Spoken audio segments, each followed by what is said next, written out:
Пунт жеріне перғауын Хатшепсут кемелерін не үшін жіберді? Хатшепсут ежелгі Египетті билеуші әйгілі әйелдердің бірі. Ол перғауын болды. Оның билік құрған мерзімі шамамен 22 жыл.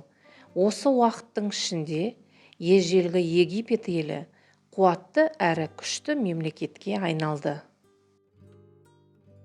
Біздің заманымыздан бұрынғы 15 ғасырда ежелгі Египетте Хатшепсуттың бұйрығымен бейтаныс Пунт жеріне сауда экспедициясы ұйымдастырылады.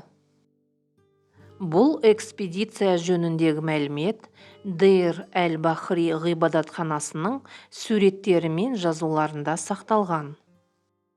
Құпиялы Пунт жері хош иісті шайырға, экзотикалық аңдарға, алтынға және қымбат бағаланатын ағаштарға бай аймақ болды. Дейр-әл-Бахри ғибадатханасының қабырғаларының бірінде ара ұясы тәріздес тіреуіштерге салынған лашық үйлер бейнеленген. Лашық үйлер пальмаға ұқсас ағаштың көлеңкесінде суреттелген. Бұл мира ағашы да болуы мүмкін.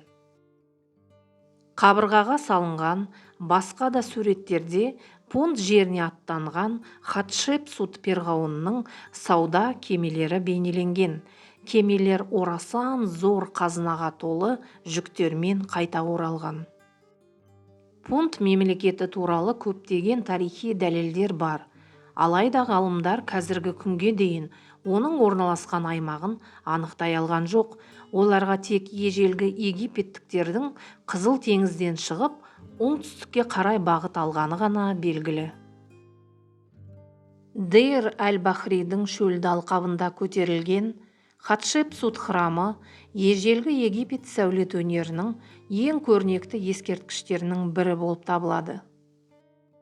Хатшепсуттың храмы жаңа патшалық кезінде Египетті басқарған алғашқы перғауын әйелдің жерлеу рәсімі. Ол бүгінгі күні Нейлдің батыс жағында орналасқан жерлеу қабірлері мен ғибадатханаларының археологиялық кешені Дейр-әл-Бахридің құрамына кіреді және мемлекеттік қорғауда.